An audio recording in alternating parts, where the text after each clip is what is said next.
You've heard of it. You've seen some derivative of it on the History Channel or Biography Channel. You've probably used the term yourself. And if you've played Red Dead Redemption 2, you've indirectly participated. And I've done all that. But that's because it's kind of a personal history to me. You see, it's the Hatfield-McCoy feud, and I'm your host for This Famous Vendetta podcast, Jason Hatfield. Welcome!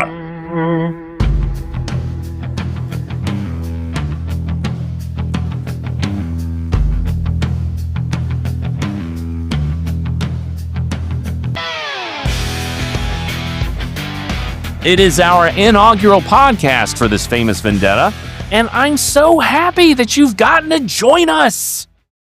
Arguably, one of the most famous conflicts in American history, certainly in Appalachia, and I don't care if you count Stonewall Jackson's campaign in the Shenandoah, I place the Hatfield-McCoy feud at the top. And we're going to discuss such a famous event in this year, the 250th birthday of our country. How cool is that? Didn't plan it, certainly, but, things happen. So we're going to be talking about this, and I will go ahead and put my biases out there. I have to be biased because I don't remember a time when I didn't know anything about it. I mean, I've heard about the Hatfields and McCoys my whole life, truly. And I'm not kidding you when I say that I hear it regularly. I introduce myself to a group, or I identify myself at the polls for voting, and someone will almost inevitably ask, you mean from the Hatfields and the McCoys? Or like those Hatfields? I've even been asked if I've even killed any McCoys. Yes. No. I have not killed any McCoys. I haven't killed anybody. The point I'm trying to say is I've gotten asked a lot of questions. One of those happens to be the craziness of having slaughtered other people based on my family's history. Yes, I have been asked that question. And to a certain degree, the notoriety of my family history, it's a badge of honor. And to a certain degree, it's like the reaction Michael Bolton gives in Office Space. They ask him, oh, are you related to Michael Bolton? Do you like Michael Bolton? That look that he has on his face. You know it's coming. You just know it, and you aren't sure where it will go from there because people know about it. But they don't know a lot about it. And what they know may not be true. Or the version of what they know may be through the lens of something possibly inappropriate.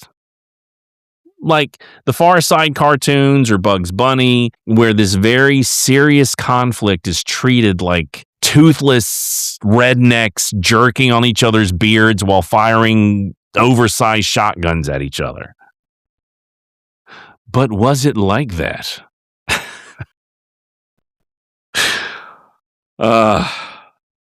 Just the name has become part of the American lexicon.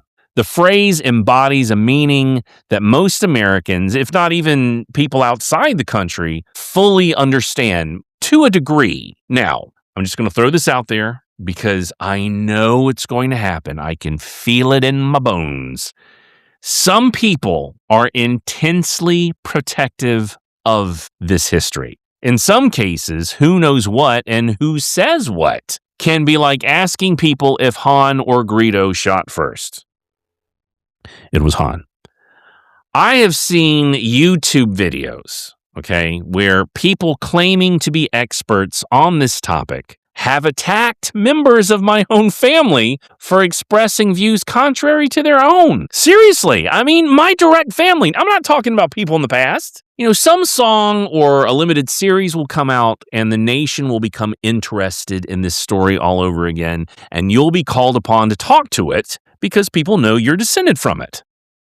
I've been interviewed a few times about the history. I was interviewed twice in Wilmington, North Carolina when the miniseries came out on the History Channel. One of those interviews was for the local news, and the other was a morning show where they surprised someone who worked there whose name I think was McCoy. And I think they were wanting some kind of dog and pony show between us, but he didn't even think he was related. I don't know. It was strange and it got awkward fast. And who doesn't want their family history to be awkward on local radio? Am I right? Anyway, I was not part of the planning of that show. But the story of my uncle is that in one of these instances, he was interviewed and he answered questions.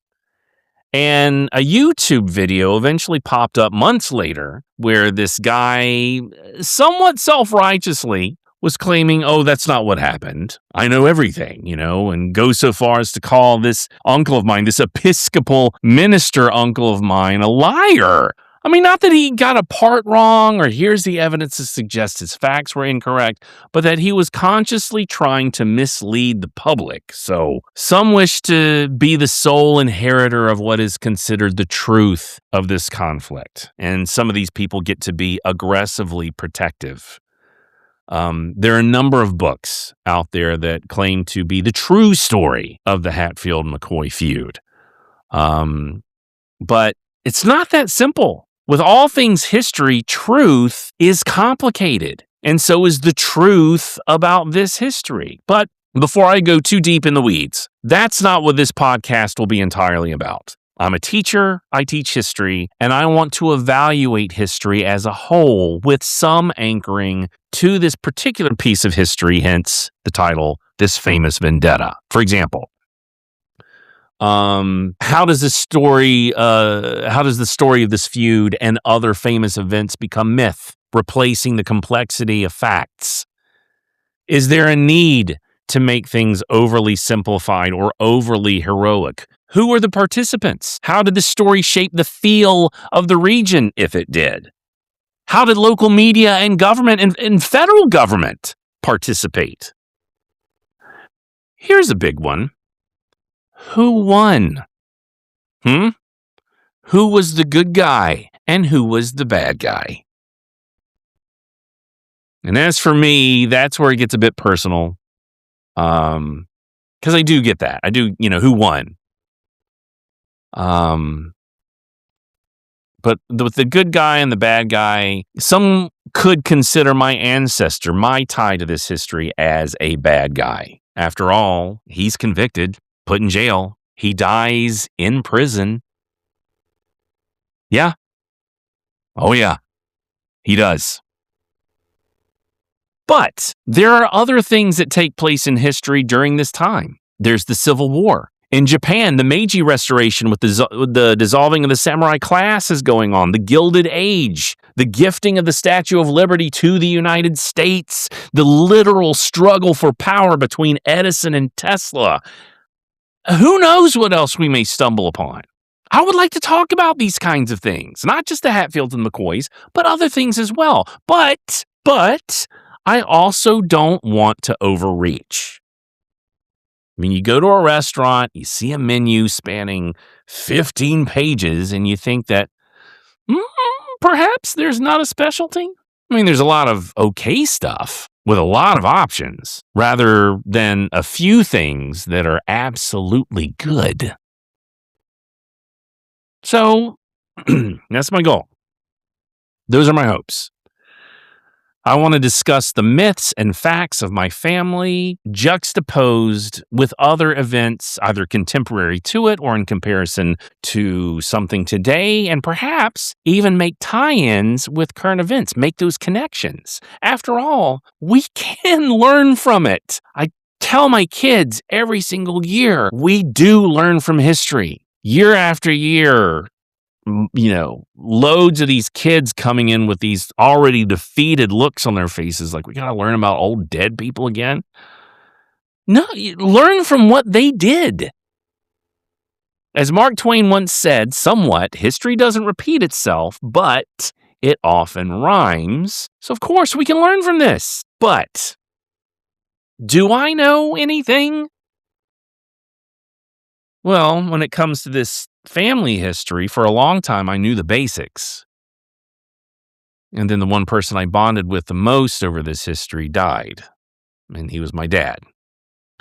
In 2019, he passed of pancreatic cancer, and that's when I realized that all of the questions I may have had that he would have had knowledge on were forever to be unanswered. And that was a big component I mourn, along with his passing, is that knowledge. Granted, he didn't know everything either. In fact, I'm not entirely certain his family discussed it as much as people would imagine. I mean, they did for sure discuss it, and my grandfather would point out places to my dad and his brothers when they passed by areas, but there's not a lot of expertise in some cases. There is a lot of pain associated with it, and I'm not sure many people feel great to try and dig that history up. I mean, there's death involved of many people, and sometimes you don't want to go, hey, remember that time, you know? So in an effort to reconnect with my dad over the past few years, I've done research. I've read books, many of which I inherited from him. Many of those are no longer even in print, interviewing people that were there or new people that were there, perspectives from the Hatfield side, from the McCoy side. So I've read these. I've watched documentaries and films. Some of are good and some are not. And I've listened to verbal histories. I've read primary source documents, news articles from that era. I researched the Kentucky Department of Library and Archives and the southeastern region of the National Archives. And I've even talked to prison officials and tour guides. So I've done some homework, but I'm not sure I even know everything. But I've learned that there are quite a few sources that have gotten things wrong. And I'm not saying they're lying. I'm not saying that it's an aggressive protection. But what they got wrong, it's not opinion, it's not family lore, but verifiable facts. I mean, even simple things. Like, for example, I was reading one book that discussed how one particular Hatfield was burned out of his house during the Civil War. And I was shocked. How come I'd never heard that? Why hadn't my dad ever mentioned that? And so while reading this book, I looked in the back and it was referencing another book that I also happen to have. So I went to that book and it said the same thing. And I looked at its references and it was referencing a periodical called The Confederate Veteran, which was like a, what were your buddies in the Confederacy doing? What are they doing today? You know, kind of thing. And they had an article on this particular Hatfield who is also a relative of mine. And in it, they talked about how he was turned out of his family, because he was serving in the war, how his family was turned out of their house. Turned out, not burned out. So even the change of a single letter, for example, changed the entire narrative for certain parts. So the attention to detail is going to be difficult, and may actually make something less flamboyant, but certainly more truthful, hopefully. And I want to, over the next episodes and, possibly even seasons, God willing, I want to get into all of this. So let's get into it.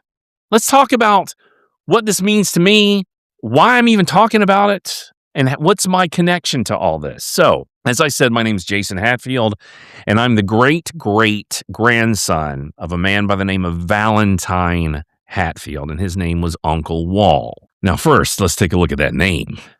Valentine. Whew, that is a name you certainly don't hear very often. But then you think, what, like Val Kilmer? But then again, I don't know. I don't think that was Valentine, was it? I'm sure somebody out there is immediately picking up their phone and starting to research that. Please let me know. But Valentine, that's a name that will pop back up in my family history because his grandfather was also named Valentine.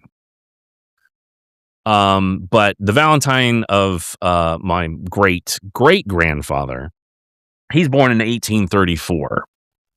And he's the second oldest of 10 children by Ephraim and Nancy Hatfield. Now, Nancy's maiden name is Vance. Now, if you're coming into this podcast and you don't know anything about any of these people, that's fine. You're going to learn.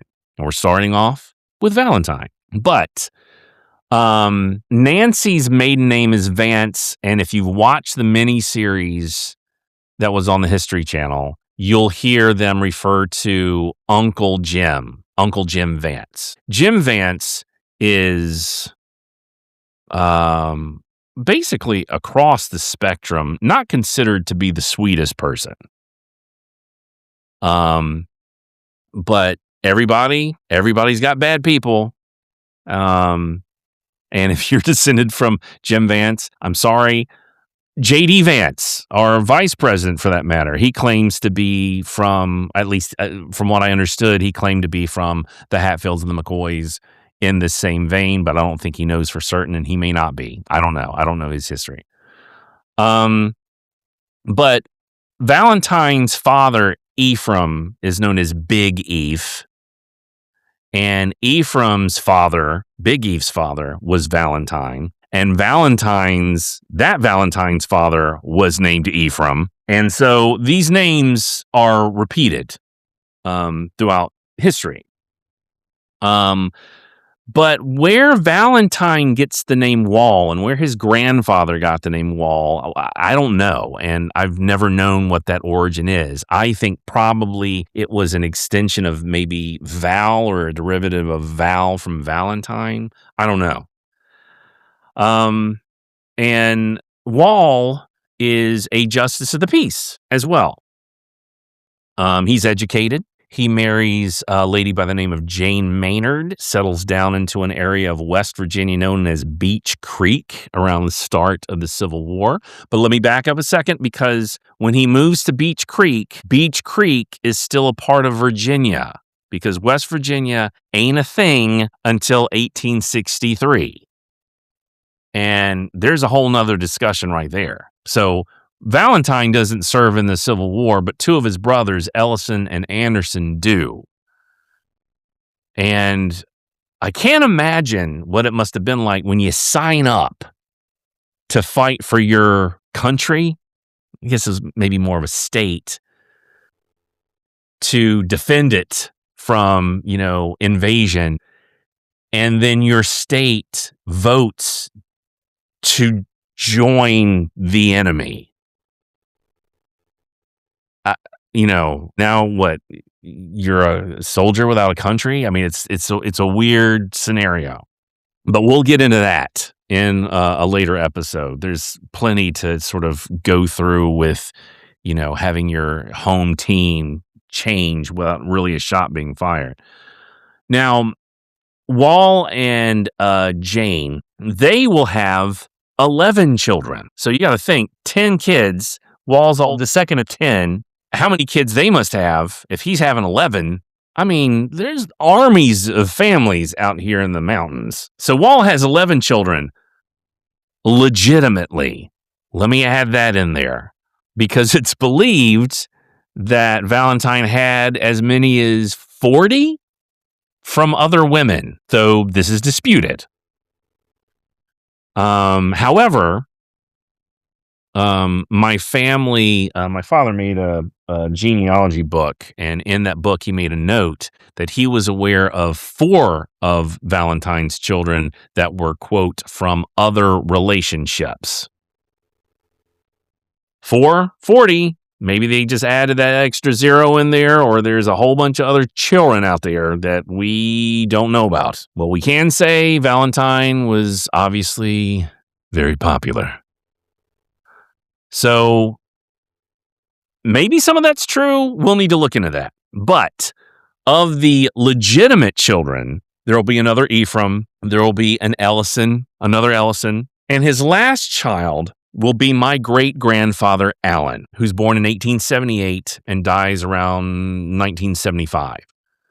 He'll be in his late 90s. He'll be a child when sort of getting towards the end of the main events or events in the conflict. So Valentine will be indicted for his role in murders that take place in around 1882. Again, if you don't know anything about the history, we'll cover all this. But his brother, Ellison, is stabbed and shot, and he dies in a fight.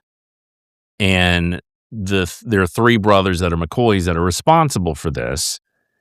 And they are they're arrested, but then some Hatfields take them away. My great-great-grandfather being one of them. Well, when Ellison dies, they decide to mete out that vengeance onto the boys. And so they were taken out into the woods, tied to pawpaw trees, and executed, shot to death. And Wall is indicted. A lot of people are indicted. He is one of the people indicted for that. And he will eventually turn himself in around 1888, saying that he's innocent, that he didn't murder anybody. And to be fair, there is no evidence that Wall actually killed anybody. But there's a lot of politics that are happening during this time. And, one of the main people they want is Wall's brother, Anderson, known as Devil Anse. But since they can't get at him, they're like, okay, well, we got this guy. So he's tried. Wall is tried for his role, and perhaps somewhat controversially, he's found guilty for murder. And he's sentenced to life in prison in Frankfort, Kentucky, at the penitentiary there, where he will die in February of 1890. So 11 children, justice of the peace, indicted on charges for murder, turns himself in, found guilty, sentenced to jail, goes there in the winter of 1890, and he dies. Now, how he dies is also in dispute because there's no death certificate for him. There are claims he was murdered by McCoy sympathizers. He was put into a cell block with McCoy sympathizers and killed. There's also reason to suggest that as they were building a new penitentiary in Eddyville, that this prison was overcrowded, which could have played a factor in Wall's death. In the convict registry, it says when he arrived, and next to when he died, it just basically says died. It doesn't say how, which, leads some to believe, well, did he die of sickness? What's going on? So we don't know. We don't know how he died. And we don't know where he's buried. That's another big one. With the furor and hoopla concerning the feud in general after Wall's death, certainly his family's not going to travel into the heart of Kentucky to the capital and say, yeah, I'm here to collect their remains. Not when you've got an indictment against you, or, people that have indictments against them. There's a lot of risk that plays. And so nobody goes to collect Wall's remains after his death, which leads us to believe that, according to a letter I received by my aunt from an ombudsman's office, and I think that's how you say it. Please don't judge me.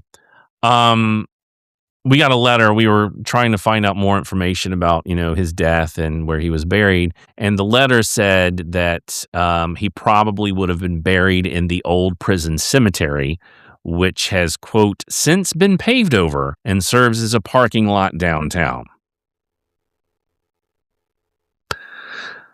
Now, let me take just a moment to stress that I'm not trying to compare my life's history to others, because let's be honest, there have been others that have had it arguably worse, right? You go to Mount Vernon, Washington's home, and when I was there with my wife a few years ago, they were labeling areas that they had discovered were grave plots for the enslaved of the Washingtons. Now, they weren't given vaults. They were just buried out in this area and put like a, little, probably like a wood marker or something that was lost to time. So now here you have people basically in this kind of wooded area whose graves are lost. Native Americans, same thing, because, they weren't necessarily, at least for the enslaved, they weren't necessarily seen as people. So to try and say that, my ancestors treatment of his body. I'm trying to put things a little bit into perspective. Native Americans arguably had it worse. One example that I always use, George Catlin. He was a painter that in the 1830s went out west and painted portraits of Native Americans, feeling like the Native American way of life was going to disappear, and he was trying to document it, essentially. And while he's there, I had remember reading, because he has a book called Notes on the North American Indians, and I remember him discussing an event, and I was for this podcast, I was trying to do some research on it, and Google was like, no, this never happened. But I picked up the book. I said, I could have swore I read it. And I went through, and lo and behold, yeah, it's in there. So I've got the book right here. I'm opening it up. It is his letter number 32, Fort Leavenworth, Lower Missouri. Now, if you have the version of the book that I have, it is page 272, the second full paragraph, in which he's talking about how he goes to Blackbird's grave. Now, Blackbird was a mighty Native American who, when he died, was buried in this mound with his horse. So he writes, and this is a direct quote from the book, while visiting this mound in company with Major Sanford, on our way up the river, I discovered in a hole made in the mound by a groundhog or other animal, the skull of the horse. And by a little pains also came at the skull of the chief, which I carried to the riverside and secreted till my return in my canoe, when I took it in and brought it with me to this place, where I now have it with others which I have collected on my route.